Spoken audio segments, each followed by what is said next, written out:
septembre 1944. Moins d'un mois après la libération de Toulouse, le général de Gaulle va visiter la ville rose, trop rouge à son goût. Un attentat se prépare contre lui. L'inspecteur Pierre Desquesmes vient enquêter sur les bords de la Garonne quelques jours avant l'arrivée du général. Tel est le fil rouge et l'histoire racontée par Régis Thomas dans son dernier roman, La République rouge, roman inspiré de documents historiques et de témoignages authentiques sur la première visite officielle du général de Gaulle à Toulouse.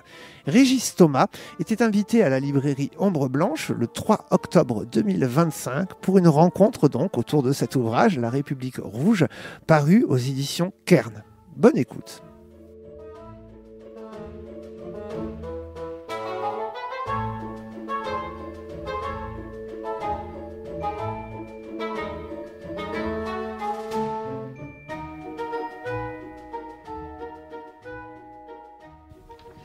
Bonsoir à toutes et à tous.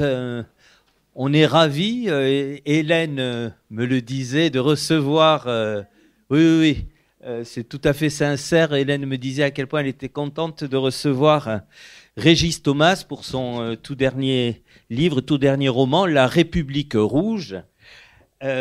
Pour le camper en quelques mots, Régis est de Toulouse, il est enseignant en philosophie, alors il fait carton plein, m'a-t-il expliqué, Université de Toulouse, c'est-à-dire l'ancien Paul Sabatier, l'Université Jean Jaurès et l'Institut catholique. Voilà. Il a écrit également 2 pièces de théâtre, il mène des travaux philosophiques en plus de la littérature et il est passionné d'histoire comme justement son dernier livre et d'autres le prouvent. Il est également, ce que je suis en ce moment, animateur et Ombre Blanche qui plus est. Donc, bienvenue Régis. Merci beaucoup. Ses œuvres côté littérature pure, c'est Vie et mort de Marco Mariotti. On est en 2019, le premier roman, mélange de polar et de thriller contemporain. En 2022 sort La part de l'ogre, auquel fait référence La République rouge et pour cause, on y découvre le personnage de l'inspecteur Pierre Desquesmes, est-ce que je prononce correctement ? Tout à fait. Et sur lequel je vais bien évidemment vous interroger.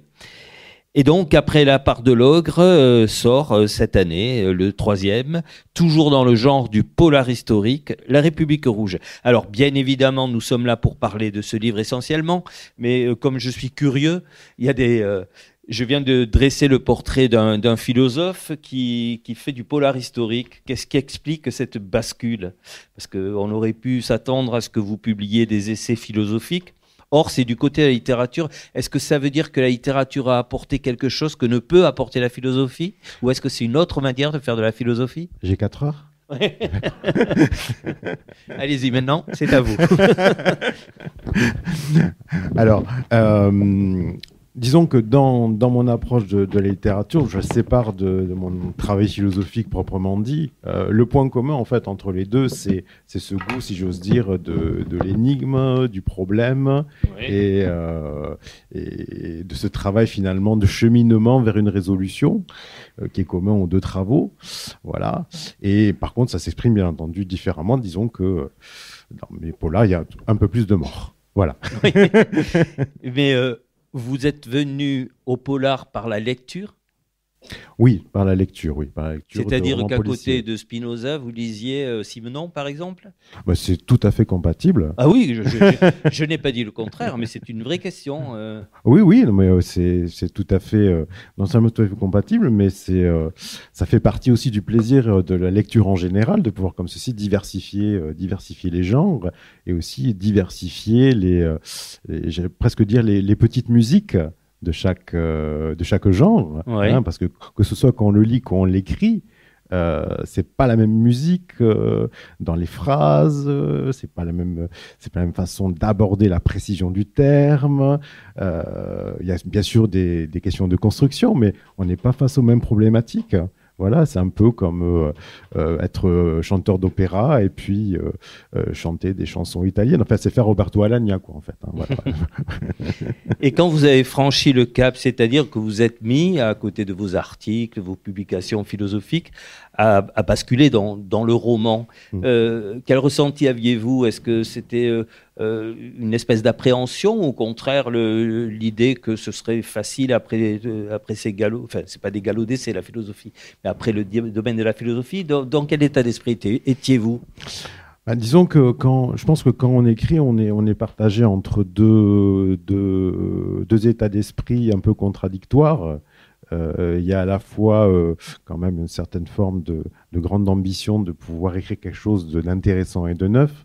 Et en même temps, on est très vite rattrapé par une grande humilité une fois que l'on ouvre les bouquins, soit des collègues, soit des grands noms du genre. Voilà, hein, c'est un peu cette dialectique, si je prends un terme philosophique là pour le coup, oui, entre ces deux pôles. Disons que le passage à la narration s'est fait assez naturellement, finalement, avec cette idée, finalement, de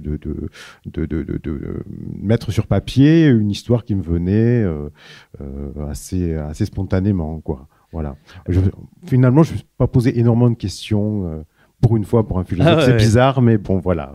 Alors, vous avez dit spontanément, c'est vrai aussi pour la construction des livres, ou vous êtes du genre à partir sans trop savoir ce qui se passera plus tard, ou Alors, il y a plusieurs écoles. Mais la vôtre? Un ami auteur, Serdixir, pardon, me dit qu'il y a deux genres de romanciers, les jardiniers et les architectes. Ah, c'est joli. Ouais. Et je vais lui prendre un petit peu sa métaphore. Les jardiniers, ce sont ceux qui sèment et qui regardent ce qui pousse, voilà, avec toute l'aléatoire que ça peut apporter. Les architectes, c'est ceux qui construisent un plan bien délimité, bien défini dès le début. Voilà. Moi, je fais par esquisse successive, en fait.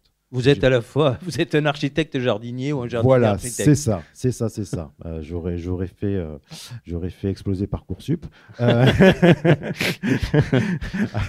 mais oui, c'est-à-dire qu'en fait, j'ai une première base, la première chose qui me vient, en fait, qui fait une 50aine de pages la plupart du temps, et je la reprends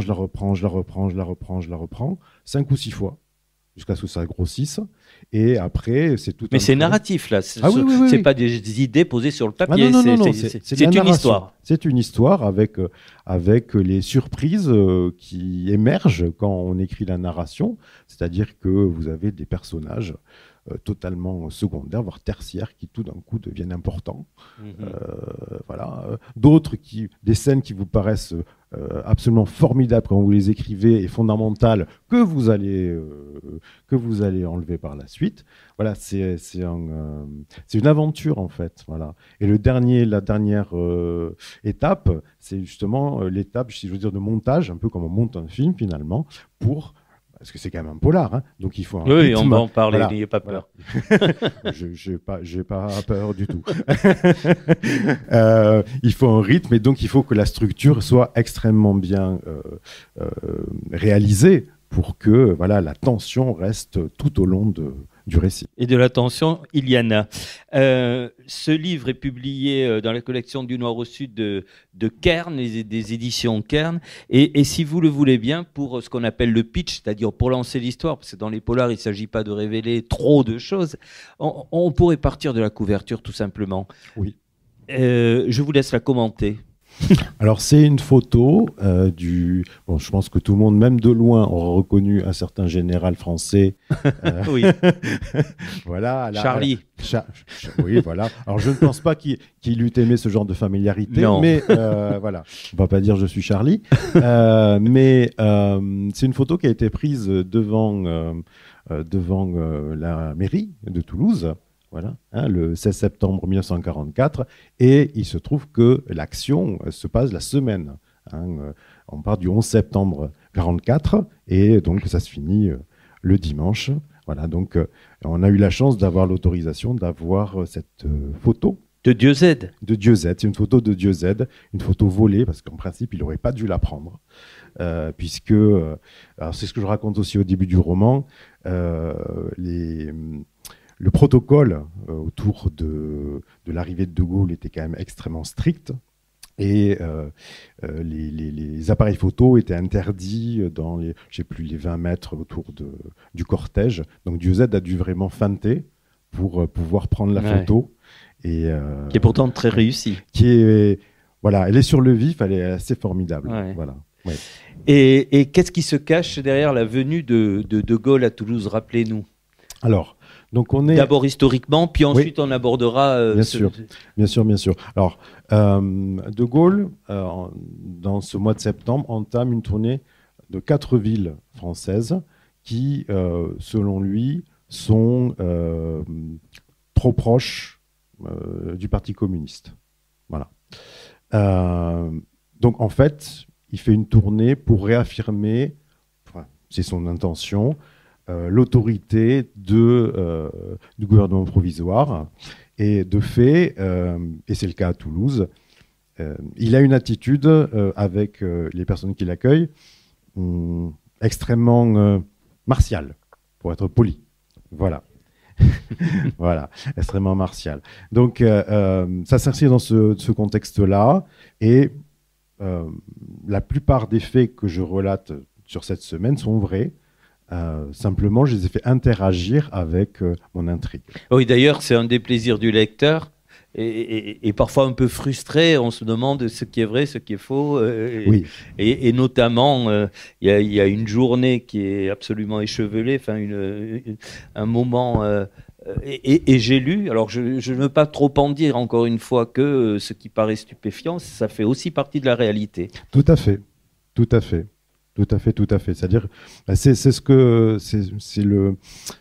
pas le problème, mais le cas extrêmement intéressant que rencontrent les auteurs de romans et de romans policiers en particulier, c'est que quand on s'inspire de faits réels, en fait, les faits réels sont encore plus extraordinaires que ce qu'on peut faire croire à un lecteur. Et parfois, certains auteurs se censurent parce qu'ils se disent ça ne passera jamais dans un roman, c'est pas possible, personne ne va y croire. Le véridique et le vraisemblable. Exactement. Donc, y a beaucoup de choses comme ceci qui ont l'air totalement hallucinantes et qui pourtant sont vraies. Il y en a une que je cite assez fréquemment parce que dans mes recherches, j'ai beaucoup recherché dans les livres d'histoire, bien sûr, mais aussi dans les documents de l'époque, que ce soit les magazines qui pouvaient paraître ou les journaux. Et je suis tombé comme ça, au fil de mes recherches, dans un numéro de la Dépêche d'août, avec un petit article, parce que bon, il y avait peu de papier pour imprimer, et qui disait que les vitrines des pharmacies étaient assaillies de pubs pour maigrir. Alors là, on est en août 1944, des restrictions et des pubs pour maigrir partout. Qu'est-ce que c'est que cette histoire? Et en fait, l'article expliquait que c'était tout à fait sérieux, parce que des personnes qui ne pouvaient pas, pour diverses raisons, maigrir, étaient vus comme des profiteurs. Donc ça devenait un problème. Voilà. J'aurais jamais pu inventer un truc pareil. C'est sûr, oui. Voilà. Ce travail de documentation a été très long, j'imagine. Alors oui, c'est long parce que il est à plusieurs niveaux. Il y a le niveau, bien sûr, de la connaissance, si j'ose dire, du contexte global. Ouais. Ensuite, le contexte toulousain en particulier. Avec donc les différents livres d'histoire qui peuvent exister. Et après, il y a un travail un peu plus de fourmi, si j'ose dire, pour capter en fait tous les détails du quotidien. Parce que ce que j'aime faire, c'est plonger dans le quotidien, dans cette ambiance de l'époque, juste que vous ayez compris avec les expressions de l'époque. Ah oui, alors ça, justement, je vous attendais au tournant de ce sujet. Voilà. On en parlera. Et moi, je vous attendais parce que vous m'attendiez. Voilà.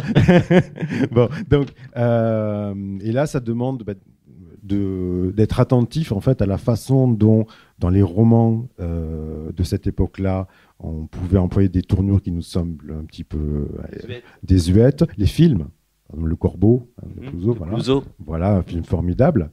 Les chansons également.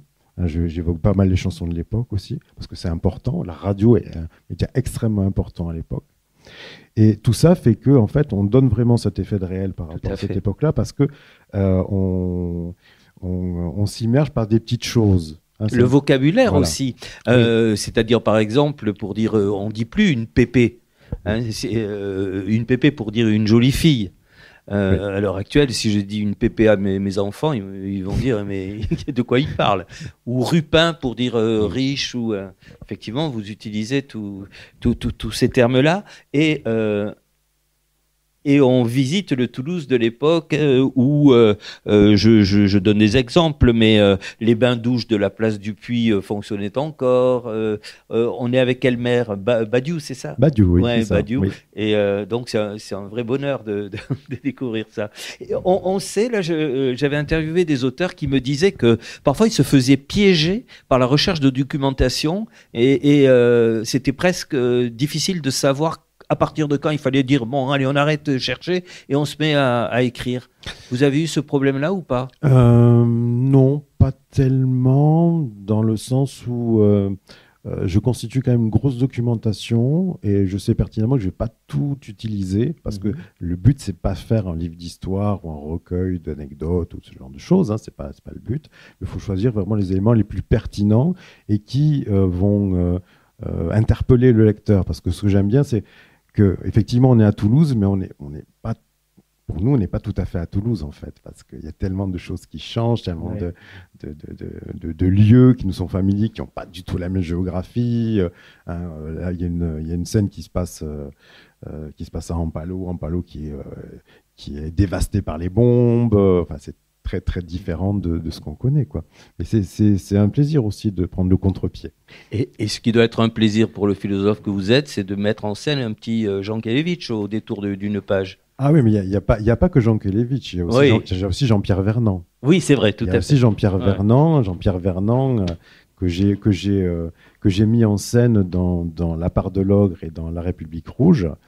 Et donc, il a été professeur à Toulouse, hein, pas loin d'ici, hein, dans ce qui deviendra après le lycée Fermat, et qui s'est engagé dans la résistance et qui donc a été comme ça un commandant très important. Et ce que je souligne aussi dans une scène, c'est la jeunesse de tous ces dirigeants FFI de l'époque, que ce soit Ravanel, que ce soit... ils avaient 25-27 ans, quoi. C'est assez hallucinant, quoi. Au milieu, Badiou, qui a plus de 40 ans, paraît un ancêtre dans les institutions. Qu'est-ce qui vous a amené sur ce terrain-là? Alors, on peut dire en résumant, mais vous me dites si je le fais correctement ou pas, c'est que d'une part, il y a eu un projet d'attentat, on entend parler du projet, d'un projet d'attentat contre De Gaulle. Pierre Desquesmes est chargé de la protection de De Gaulle, mais lui-même est la cible d'un autre projet dont je vous laisse nous dire, si vous le souhaitez, de nous dire ce qu'il en est. Qu'est-ce qui vous a, encore une fois, conduit vers cette histoire-là? Ça, c'est ce qui est mystérieux. C'est quoi? C'est la venue de Gaulle? Comment il naît, ce livre-là? Alors, c'est toujours un petit peu mystérieux. Je voulais faire une suite à La part de l'ogre. En fait, l'idée, c'est de suivre l'inspecteur Desquesmes sur différentes dates clés. La prochaine date, je pense, ce seront les années 50, qui ne sont pas beaucoup traitées, et qui sont pourtant une période assez intéressante. Mais pour ce livre-là, en fait, cette période de la libération, c'est quand même une période vraiment intéressante et à Toulouse assez mal connue finalement. C'est vrai. Assez mal connue. En recherchant un petit peu, en grattant un petit peu, on s'aperçoit des tensions qui existent entre les différents groupes de résistants. Alors nous, quand on apprend l'histoire, on a une vision assez unifiée des choses, c'est normal. Et manichéenne. Voilà, et alors que ces groupes de résistants ne sont pas forcément très amis entre eux, parce qu'il s'est passé diverses choses pendant la guerre, et même à l'intérieur des groupes de résistance, vous avez des gens qui, a priori, ne devraient pas être ensemble. Voilà, dans la résistance, vous pouviez avoir des gens de l'Action française qui sont avec des gens plutôt, des communistes ou autres, alors que jamais de la vie, ils devraient se battre pour la même cause, quoi. Et dans le camp en face, c'est pareil. Donc c'est cette façon dont, en fait, la guerre, un grand événement, a rebattu les cartes de la société, qui m'intéresse, parce qu'après, une fois la libération qui arrive, est-ce que toutes les cartes reviennent à leur position dans leur jeu, quoi. Et c'est plus compliqué que ça. Et c'est venu de là, l'histoire? Enfin, c'est ce qui vous a intéressé de très près? Alors, ça m'a intéressé. Après l'histoire de l'attentat, au départ, je pensais totalement l'avoir inventé. Et puis, je fais une présentation, comme là, au musée de la Résistance et la Déportation. Et donc, c'était quand j'ai présenté La part de l'ogre. Et je pitch un petit peu par rapport à la suite. Et l'animatrice de cette rencontre me dit, mais en fait, il y en a eu un projet d'attentat. Ah, d'accord, ok. Donc là, ça m'intéresse beaucoup. Donc après, je passe quelques temps au musée de la Résistance et de la Déportation pour me documenter sur la chose. Et en fait, je m'aperçois qu'il y a un projet d'enlèvement du général de Gaulle, avéré, que j'ai retrouvé par la suite. Ce qui est dingue, c'est qu'on ne le sache pas, quoi. Oui. Alors, ce qui est le plus dingue, ce sont les FFI qui veulent l'enlever. Ouais.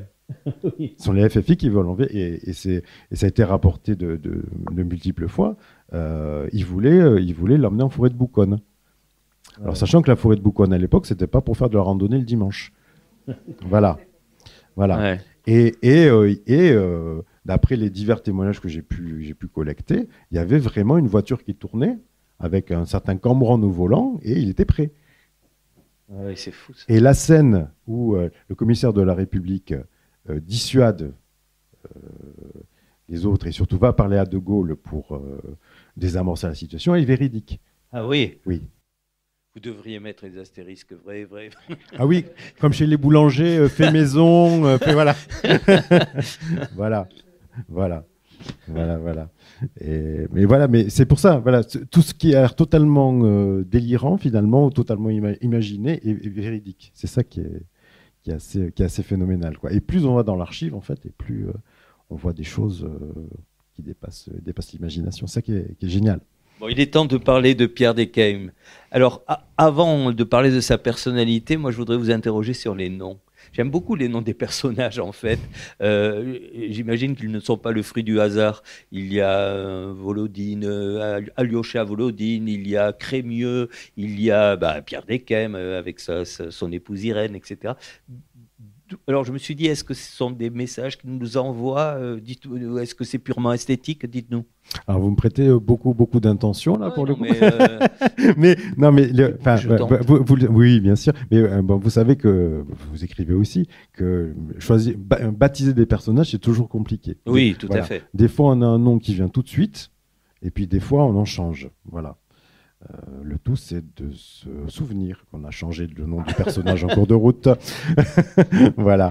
Mais Pierre Descaymes, c'était par rapport à la sonorité. Et puis, je voulais un nom traditionnel, puisque... D' pour ceux qui n'ont pas encore lu. Ouais. Je voulais un nom traditionnel parce que c'est un personnage dont les parents ont quand même des trajectoires très exotiques, puisque son père était à l'Action française, est à l'Action française, et sa mère est une aristocrate russe anarchiste. Voilà. Sacré CV. Sacré CV, voilà. Et je voulais comme ça un nom qui impose comme ça une certaine tradition. Et bon, voilà. Alors, bien sûr, vous allez me dire, Descaymes, ça fait référence à un certain philosophe bordelais du XVIe siècle. Oui, un certain Montaigne. Voilà. Mais ça vous chagrine pas, ça? Oh, pas du tout. Pas du tout. Mais après, vous voyez, dans les hasards de la recherche, dans La part de l'ogre, le précédent, je me suis aperçu que Descaymes, c'était aussi une marque de bougies. On est dans les années 40. Donc, j'ai une scène qui est dans un garage, et on évoque les bougies Descaymes, en fait. Ah, d'accord. Voilà. Et alors, son caractère à ce Pierre Descaymes, vous sauriez nous le dépeindre à gros traits, enfin... Je ne sais pas si je le connais assez encore. C'est joli ce que vous êtes en train de dire, c'est-à-dire qu'il existe, que vous le découvrez. Oui, parce qu'en fait, le personnage peut toujours nous surprendre. C'est Mauriac qui disait ça, de ces personnages. C'est qu'en fait, au bout d'un moment, ils prennent une certaine liberté, quoi. Quand on place un personnage dans une situation, au fil de l'écriture, en fait, on s'aperçoit qu'il va développer un caractère, une réaction, et en fait, ça permet de nourrir sa psychologie. Voilà. Une psychologie assez torturée. On vous parlait Oui. de jardin secret et sombre. Oui, oui, oui. C'est-à-dire que c'est quelqu'un qui est très, très droit, trop peut-être, et qui cache un certain nombre de failles, de douleurs enfouies. Et, Dû à ses origines, justement. oui, et qui en laisse pas paraître grand-chose. Et heureusement, il a sa femme, voilà, qui est, elle, très haute en couleur. Voilà.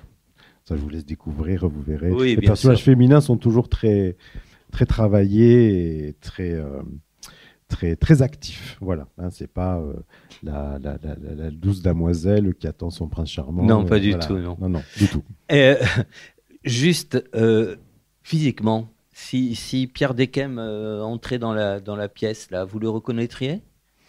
Par ses yeux. Ah oui? Oui. Oui. Expliquez-nous. Oui, parce qu'il a les yeux gris. C'est très important. Il a les yeux gris. C'est ce côté justement ambigu. Voilà, il a un côté très froid en fait. Il a un côté slave dans son apparence. Et les yeux gris, c'est très important dans le fil de l'histoire. Il va être à la poursuite précisément entre guillemets du méchant qu'il doit attraper, quoi.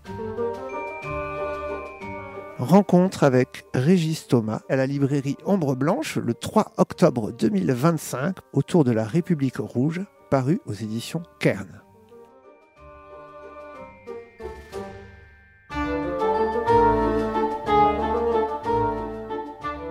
Alors ce qu'il faut dire, justement, on va vraiment pas dévoiler l'intrigue, j'insiste beaucoup là-dessus, mais vous parliez de ce contexte historique qui fait que des gens qui ne sont pas faits pour être ensemble se retrouvent ensemble, mais fait écho à ça, ou font écho à ça, plutôt des personnalités qui, elles aussi, sont à double fond ou à triple fond. Ou, vous vous amusez beaucoup avec ça. Enfin, amuser, je ne sais pas si c'est de l'amusement, mais en tout cas, oui, voilà, vous manipulez le lecteur avec des jeux de personnalité. Oui, tout à fait. Ça, c'est un fil rouge, si j'ose dire, depuis mon premier roman, c'est-à-dire la question de l'identité.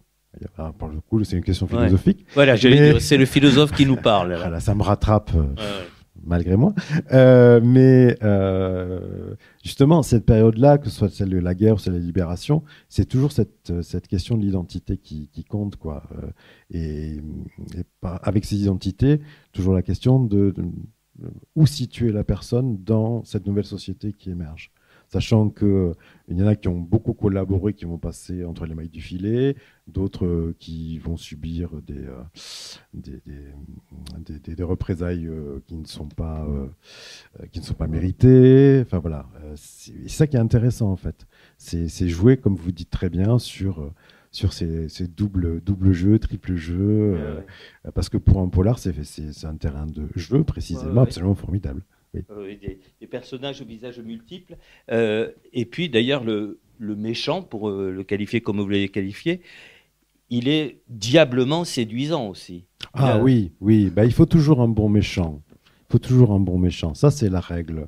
Ah, oui. Et plus le méchant, en fait, paraît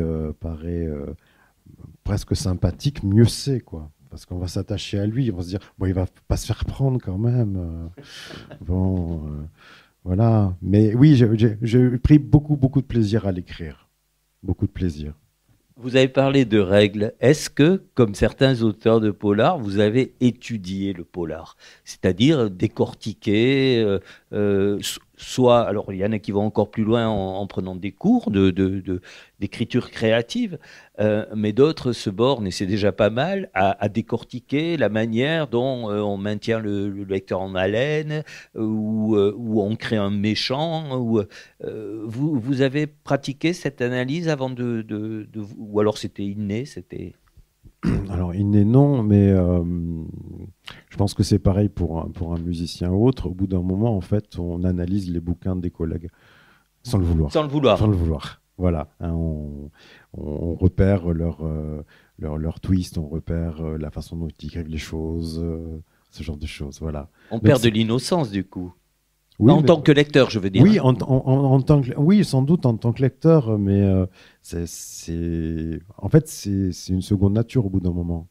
de percevoir comme ceci les techniques. Parce qu'on les connaît, en fait. Voilà. Et après, pardon, hein, mais c'est très, très prosaïque ce que je vais dire. Et on les applique précisément quand on écrit, on dit tiens, là je vais faire un twist, là je vais faire un. Non, pas nécessairement, mais c'est toujours intéressant de voir ce genre de technique. Ouais. Parfois, effectivement, ça peut être une bonne chose, mais on est toujours.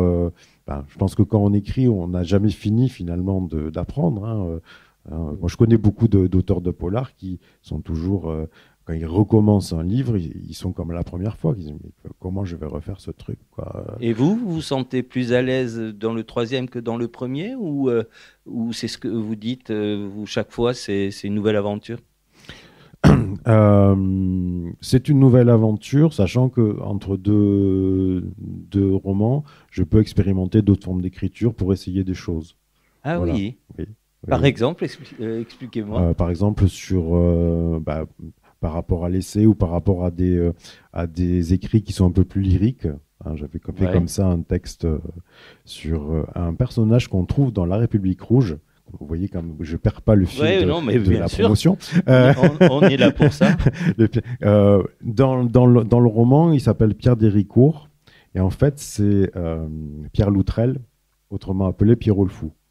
Ah oui, le célèbre. Oui, oui, qui est un personnage. J'aime beaucoup comme ça ces personnages de cette époque qui sont délétères. Qui sont absolument ahurissants, qui ont peur de rien. Le Pierre d'Héricourt en question, il a travaillé donc pour une des Gestapo parisiennes, puisqu'il y avait plusieurs Gestapo à Paris, contrairement à ce qu'on croit. La Gestapo de l'avenue Foch. Il a très peu travaillé pour celle de la rue Lauriston. Mais en début 1944, il sent quand même que le vent va tourner. Donc, comme c'est quelqu'un qui a de la ressource, il arrive à exfiltrer un résistant qui allait se faire arrêter par la Gestapo. Et ce résistant le recommande pour le réseau Morange à Toulouse. Donc, il arrive avec un nouveau blaze, hein, comme on disait. Incroyable. Et donc, il devient porte-flingue pour la résistance. Alors, ça ne lui pose aucun problème. Il flingue deux collabos en pleine rue. Et quand je dis en pleine rue, c'est place du Cap, voilà, tranquille. Voilà, mais en même temps, c'est son métier, donc ça ne s'improvise pas. Et donc, à la Libération, il est lieutenant. Lieutenant FFI et décoré. Et là, vous vous dites, ça y est, il s'est casé. Non. Une fois que la libération est passée, j'évoque un peu là-dedans, il va visiter certains locataires, enfin certains propriétaires plutôt, du quartier Saint-Étienne, en leur rappelant ce qu'ils ont pu faire pendant 4 ans. Histoire de les faire chanter. Voilà. Malheureusement, au bout d'un moment, il tombe sur un qui appelle son ami, qui est le nouveau commissaire général de Toulouse. Et donc, il va à Saint-Michel. Et là, on dit, c'est fini. Non. 3 jours après, il y a les nouveaux services secrets français qui se constituent, qui l'emploient pour aller chercher du collabo en Espagne. Et après, Vous connaissez son histoire par cœur. Là, vous avez écrit... Mais c'est un gros ouvrage, c'est un article. Non, c'est pas un article, c'est un récit. C'est un récit ouais. sur voilà, parce que en fait, ce personnage, c'est pour ça que j'ai beaucoup aimé aussi le mettre dans le roman. Livre, dans la voilà, parce que il est, sa vie est en roman, quoi. C'est après il monte le gang d'extraction et voilà pendant très peu de temps, 2 ans à peu près, ils font des braquages assez phénoménaux. Après un braquage foireux dans une bijouterie, il se tire dessus, parce qu'il est bourré la plupart du temps, torché. Ses complices l'amènent dans une clinique en disant que c'est un accident de chasse, et là, tout le monde y croit. Il se fait exfiltrer en pleine nuit par ses collègues qui se déguisent en infirmiers. Mais le truc, ça ne tient pas debout, en fait. Voilà. Et il l'amène chez un ami près de Versailles. Et bon, malheureusement, il meurt. Enfin, pour lui, malheureusement. Voilà. Malheureusement, ça dépend pour qui. Oui, voilà. mais ses collègues vont l'enterrer dans une île sur la scène. Et pendant 3 ans, personne ne saura qu'il est mort. Et pendant 3 ans, il y aura des témoins qui diront qu'ils ont été braqués par Pierre le Fou. Il vit même après ça, le fantôme de Pierre le Fou. Mais ce genre de personnage, en fait, ils émaillent le roman, en fait. Oui, il y en a d'autres, hein, d'ailleurs. Oui. Il y a des personnages truculents, des personnages vraiment. Vous parliez tout à l'heure de personnages secondaires et tertiaires. Il y en a sans fourmille. Si on pourrait vraiment la jouer au hasard, Mademoiselle Avril, celle-là, elle a existé ou... Non, du tout. Ah bon, je me suis dit, c'est petit clin d'œil à Jeanne Avril ou je ne savais pas. Non, elle n'a pas existé. Non, elle m'a beaucoup plu. Ah ben oui, c'est une nonagénaire pimpante qui a eu une grande vie dans le music-hall à Paris et qui a épousé un riche, elle croyait, argentin. Elle se retrouve à Toulouse et elle a on peut dire kidnappé en fait un enfant noir à l'époque où au Jardin des Plantes vous aviez donc un village africain quoi en fait voilà comme il y a les comme il y a les canards maintenant malheureusement et vous l'exposition coloniale. L'exposition coloniale mais qui a duré quand même et donc elle a enlevé l'enfant elle l'a élevé. Ce qui fait qu'en fait, il y a une trentaine d'années, ce personnage que j'aime beaucoup aussi, et qui en fait s'exprime comme Sangor. Voilà, voilà. Et Mademoiselle Avril, c'est un personnage un peu déroutant, quoi, parce que attachant, très grande comédienne pour tout, en fait. Voilà. Et elle a connu tout le monde, en fait. Elle a des anecdotes sur tout le monde, même si chronologiquement c'est pas vrai. Elle a des anecdotes sur tout le monde. Voilà. Voilà. Alors, un des charmes du livre aussi, c'est qu'il y a, on n'en a pas parlé, mais un aspect de, une teinte d'humour. Oui, bien sûr. Alors, j'ai remarqué, c'est chaque fois, à la fin, je l'ai guetté, les comparaisons. Oui, j'aime beaucoup. J'en cite deux au hasard. Bébert était aussi doué pour le crime qu'un aveugle pour les fléchettes. Oui. Elle qui s'intéressait à la politique comme un papou à l'héraldique austro-hongroise. Enfin, etc. Vous vous amusez là. Ah oui. Bon, mais bien sûr, tout le monde aura reconnu quand même l'amour pour Audiard à travers tout ça. Ouais, voilà, c'est vrai. Voilà. Ça fait beaucoup penser à Audiard. J'ai cité le mot politique. Est-ce que vous diriez que votre livre, il est aussi un livre politique ? Et que le regard que vous portez sur ce que dit le méchant, par exemple, il y a une diatribe contre le Front populaire ou les. Est-ce que vous considérez que c'est un livre politique aussi ? Alors c'est pas un livre politique où il y a une orientation politique, c'est plutôt un livre politique où je cherche à montrer la diversité en fait des orientations politiques de l'époque. Ouais. Parce que c'est vraiment quelque chose qui n'est pas clair en fait. Il y a plusieurs projets finalement pour la France d'après-guerre et avec des il y a des choses qu'on sait assez peu finalement sur cette époque de la libération. Alors il n'y en a pas eu à Toulouse, il y en a eu dans le nord de la France. Par exemple, vous aviez les maquis blancs. Les maquis blancs en fait c'était des maquis de pétinistes, donc, qui étaient parachutés et qui venaient de Sigmaringen, donc la petite France collabo et carnavalesque, hein, parce que ça ne ressemblait pas à grand-chose. Et ils voulaient faire un contre-maquis par rapport au FFI. Donc, il y a quand même des tensions assez étonnantes. Et je voulais vraiment montrer la diversité des choses. Chaque direction a, à un moment donné, si j'ose dire, l'exposition de son de ses prises de position, voilà, de sa vision. Et en fait, les questions dont vous parlez, ce sont les enjeux, par exemple, qui va gouverner plus tard, comment va être la proportion entre les résistants, etc. C'est tout ça que vous brassez. Et je me suis dit là où il est gonflé, mais un écrivain, ça se permet tout, si vous faites parler de Gaulle. Oui. Qu'est-ce que ça fait quand on met des mots fictifs dans la bouche de De Gaulle ? Disons que dans son dos, on sent une silhouette de 1m90 qui vous regarde. Surtout que j'ai quand même poussé le vice jusqu'à lui inventer un bon mot qu'il n'a pas dit. Donc là, j'attends de voir la réaction du lecteur pour savoir si ça a été perçu. Ouais. voulez pas nous le dire? Si. Il faut savoir, pour le comprendre, il faut savoir une chose, c'est que les Américains ont toujours détesté De Gaulle, mais vraiment détesté. Ils voulaient mettre Giraud à la place, mais Giraud n'avait aucun charisme. Ils avaient fait une tournée aux États-Unis catastrophique, et ce sont vraiment les médias américains qui ont mis De Gaulle sur le devant de la scène. Donc les Américains, et quand on est en 1944, les Américains n'ont toujours pas reconnu le gouvernement provisoire comme légitime. Toujours pas. Voilà. Donc les Américains l'aiment pas. Et c'est une scène avec Beckham précisément, hein, où on évoque les tentatives d'assassinat.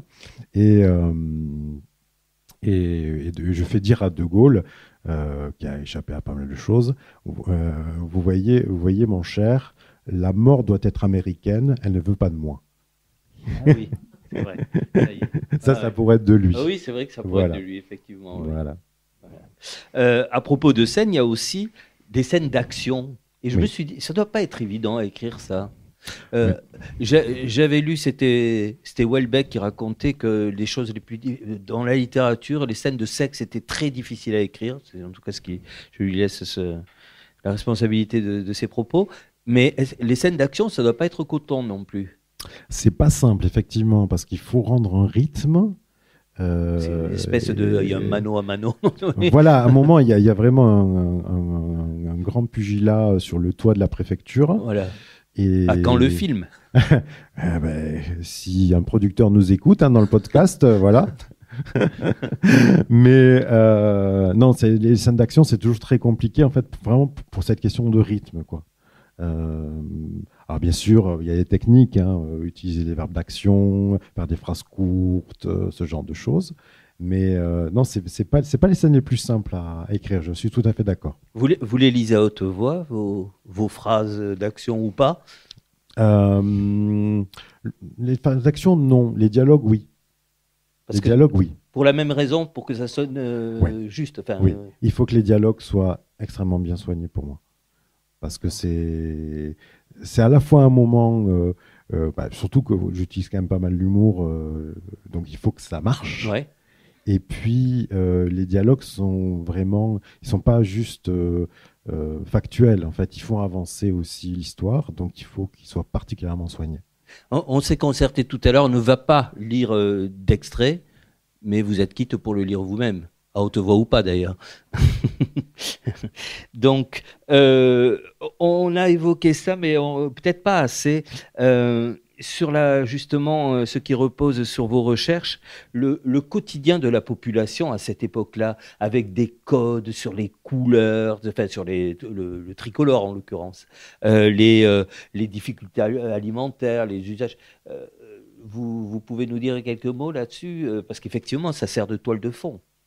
Alors, oui, puisque quand même se nourrir est quand même une grande préoccupation de l'époque.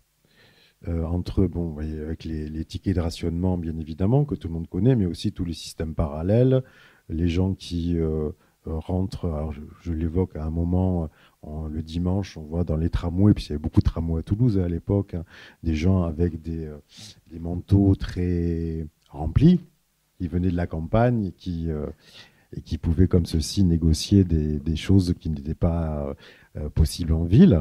Il y avait ça, pour tout, hein, que ce soit pour le papier, pour l'encre, tout était extrêmement, extrêmement rare. Enfin, suivant les personnes. Voilà, suivant les personnes. Voilà. Par exemple, Mademoiselle Avril, elle, bizarrement, n'a jamais eu trop de problèmes. Eu égard à ses amitiés diverses. Voilà. Parfait. Je vais me tourner vers vous si vous avez des questions.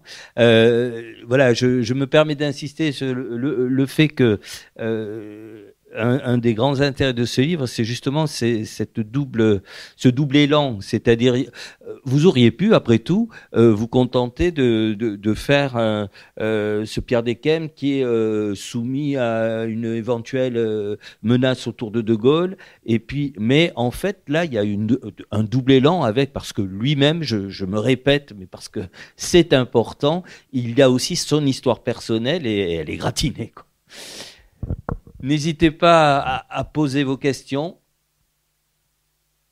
parce que tout n'a pas été dit, loin de là. Et bien évidemment, si vous voulez rajouter quelque chose, Régis, vous êtes chez vous. Hein.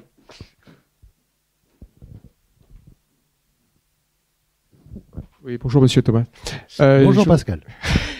Je voudrais revenir sur l'aspect historique et l'intrigue. Est-ce que l'intrigue a mené les recherches, peut-être à part peut-être au tout début ou une recherche historique, puis ensuite c'est l'intrigue qui a mené, ou est-ce que c'est vraiment un ping-pong sans arrêt, c'est-à-dire vous avancez sur l'intrigue et puis vous allez chercher sur l'histoire et puis ensuite mais l'histoire elle m'amène quelque chose, donc qu'est-ce qui a mené, ou est-ce que vraiment c'est un ping-pong entre les deux aspects?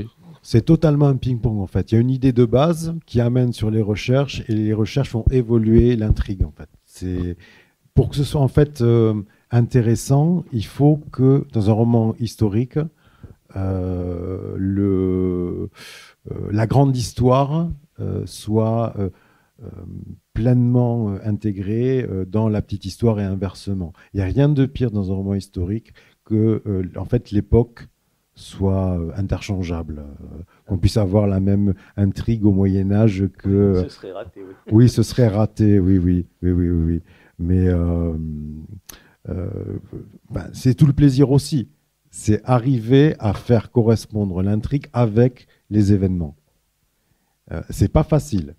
Il y a des moments où on se dit mince, ils auraient pu faire ça un jour avant, quoi, ça m'aurait bien arrangé. Mais non, parce que mentir sur la date, c'est la facilité. Alors que chercher à faire correspondre son intrigue avec ce qui s'est vraiment passé, là, ça devient plus intéressant parce que ça met une contrainte. Et à ce moment-là, finalement, on trouve quelque chose de meilleur. On est obligé de s'améliorer. Et on trouve des opportunités qu'on ne pensait pas trouver auparavant. C'est une question un peu dans la continuité de celle qui vient d'être posée. C'est juste pour préciser vraiment sur le processus même d'écriture. C'est-à-dire, est-ce qu'il y a vraiment d'abord un temps de recherche long, où tu te censures, donc interdit d'écrire tant que toutes les choses n'ont pas été bien établies, ou est-ce qu'il y a quand même le désir d'écrivain qui arrive assez tôt, et donc des premières choses qui s'écrivent, et puis qui ensuite sont corrigées par les recherches, ou qui vont donc diriger les recherches? Est-ce qu'il y a un entremêlement des deux, ou vraiment deux temps, un temps de recherche? Il y a vraiment un entremêlement. Après, il y a des périodes où effectivement on est plus dans l'aspect documentaire, parce que ce qu'il faut en fait saisir dans certaines étapes de la documentation, c'est saisir la cohérence en fait d'un moment, c'est-à-dire trouver tous ces éléments qui font système, quoi, si j'ose dire, et qui font rentrer dans la logique d'une époque. Parce que travailler sur le passé, c'est pas juste savoir que à telle date il s'est passé ça ou ça. C'est en fait essayer de se mettre dans cette époque-là, essayer de comprendre comment on pouvait penser, réagir à cette époque-là. En fait, c'est un voyage dans le temps qui est voilà. Et l'écriture, en fait, ça vient naturellement en complément parce que à travers l'écriture, on met déjà en forme ce qu'on a découvert et ça nous donne un premier, si j'ose dire, test, une première approche de la façon dont on a vraiment incorporé cette époque. Oui, il y a un truc qui me vient. Donc moi, j'ai fait des projets informatiques et souvent, quand on arrive, on a l'impression d'avoir fait 90% du travail et les 10% qui restent, ça prend un temps fou pour finaliser. J'ai jamais fait de roman, moi. Et je voulais savoir justement si à un moment vous dites, bon, allez, on n'est pas loin, et puis finalement, ça prend un temps fou pour finaliser la chose. Vous voyez ce que Je vois tout à fait. Alors, c'est le cas, en fait, où vous êtes très proche et vous vous dites, mince, il y a un truc qui cloche. Il y a un truc qui ne fonctionne pas. Il y a un bug. C'est-à-dire qu'en fait, surtout sur les romans policiers, on est dans une mécanique de précision. Il faut que les engrenages se interagissent de façon tout à fait fluide. Et parfois, quand on relit, mais aussi parce qu'on n'a pas le recul. C'est pour ça que les bêta-lecteurs, c'est aussi très important pour acquérir ce recul-là. Expliquez la notion de bêta-lecteur qui n'est pas familière pour tout le monde. Un bêta-lecteur, c'est une personne, on compte sur son honnêteté, parfois elle est trop honnête, mais on compte dessus, pour nous donner des retours sur le manuscrit qu'on a fait, qu'on porte, et sur lequel, bien évidemment, on n'a aucun recul. Mais ce n'est pas le travail de l'éditeur, ça ? Alors d'abord, pour le présenter à l'éditeur, il faut que le produit soit quand même intéressant à lire. Et dans un roman policier, c'est d'autant plus difficile de se relire que ça tient en fait au développement progressif de l'intrigue. Mais le problème, c'est qu'on connaît tout de l'intrigue déjà. On voit toutes les ficelles, on la connaît par cœur. Donc l'effet, on ne peut pas le ressentir. Et parfois, il arrive qu'on se dise, mince, il y a quelque chose qui ne va pas. Il y a quelque chose qui coince. Et ça peut prendre du temps pour débloquer.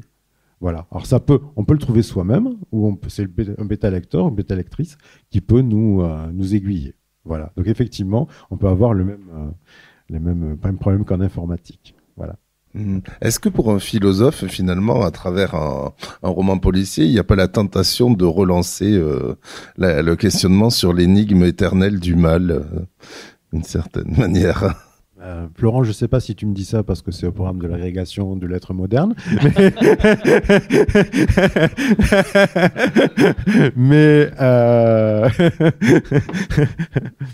disons que effectivement, bon, le problème du mal, c'est un grand problème en philosophie. J'ai moi-même fait un cours sur le mal dans l'Antiquité, mais l'approche est quand même extrêmement différente parce que ici, on doit vraiment être dans la narration, le divertissement, ce genre de choses. S'il y a des choses qui ressortent de la réflexion, c'est une sorte d'habitude de seconde nature, quoi. Mais c'est pas du tout voulu. Je fais pas des romans à thèse. Je suis pas capable de faire ce genre de choses. D'abord, il faut que les gens passent un bon moment. Voilà, c'est ça qui compte. Après, c'est le grand bonheur de la littérature, c'est que le lecteur voit beaucoup plus de choses que l'auteur. Voilà. Et ça, c'est un grand plaisir parce que parfois, vous êtes en sens de dédicace et vous avez des lecteurs qui vous refont votre bouquin. Ok. Et vous vous dites, ah, c'est moi qui ai écrit ça, d'accord. Et on se demande, voilà, mais c'est toujours un grand bonheur. Après, ce problème du mal, oui, parce que là pour le coup, j'ai développé un personnage entre guillemets méchant qui est une sorte d'esthète du mal. Voilà, donc extrêmement sympathique, mais en fait, on ne tiendrait pas 2 secondes avec lui dans une même pièce. Voilà, hein. Mais la littérature, ça permet toujours en fait d'avoir cette approche plus symbolique, plus sensible finalement de ces grands problèmes. Mais comme je le répète, voilà, le premier objectif, c'est le plaisir qu'on va prendre à suivre l'intrigue. Oui, Régis, tu as fait démarrer l'histoire le 11 septembre. Je voulais savoir si c'était pour faire des parallèles avec le coup d'État au Chili ou les attentats qui se sont déroulés aux USA ou, connaissant ton esprit taquin, serait-ce ton arrivée sur Terre?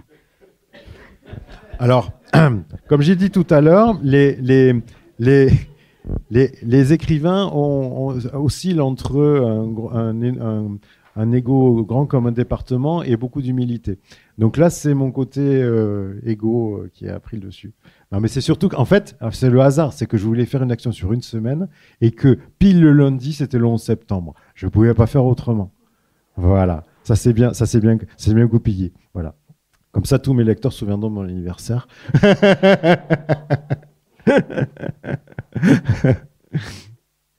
Là, c'est trop tard.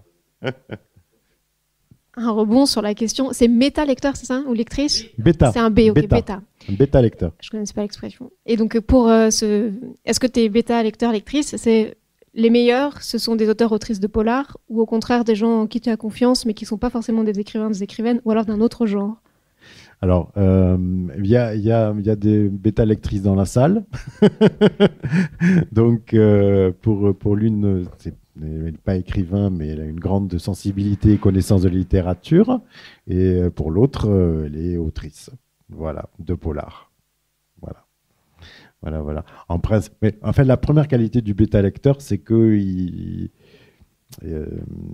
sache vraiment et très honnêtement dire ce qui ne va pas.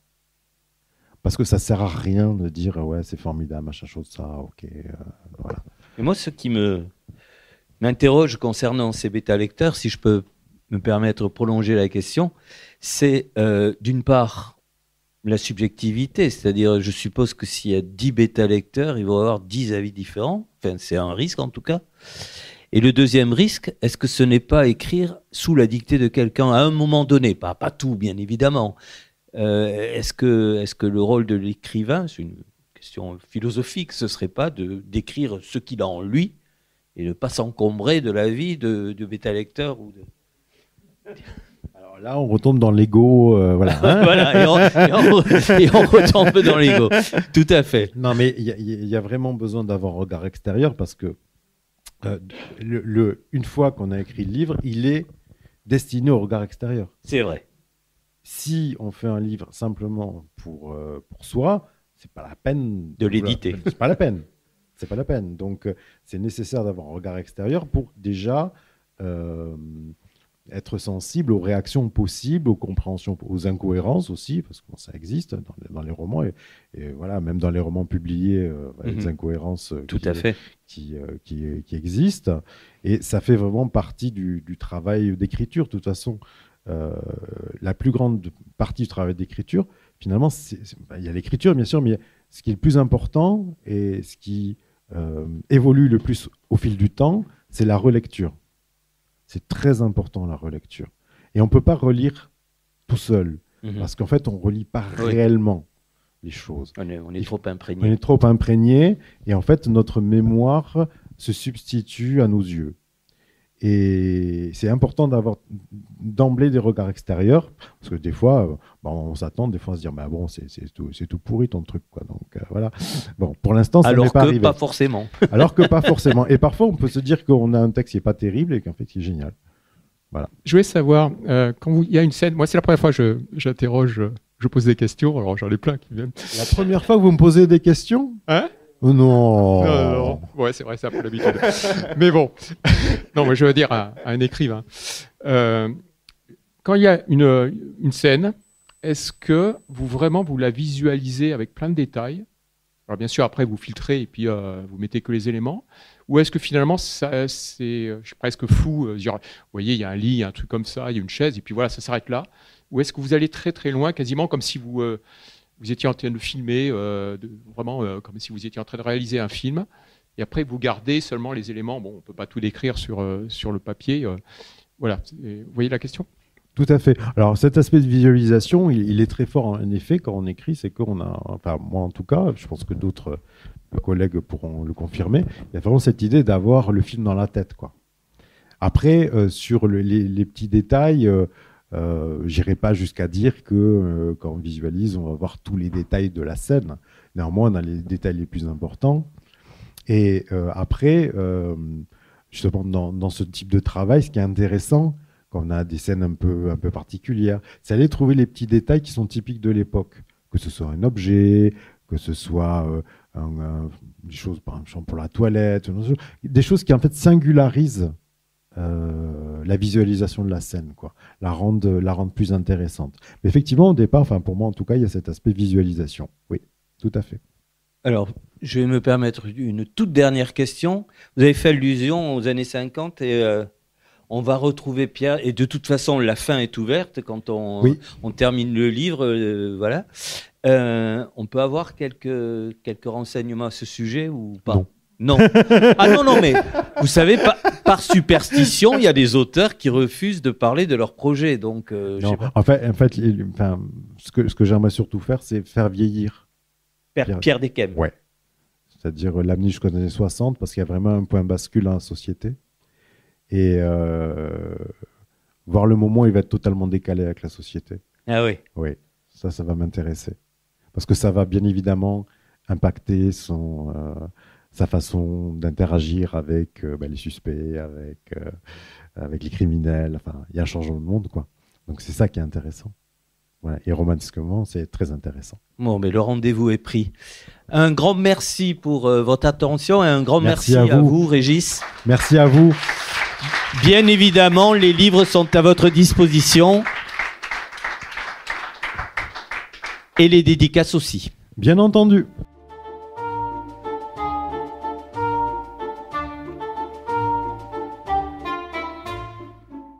La République rouge de Régis Thomas est paru aux éditions Kern.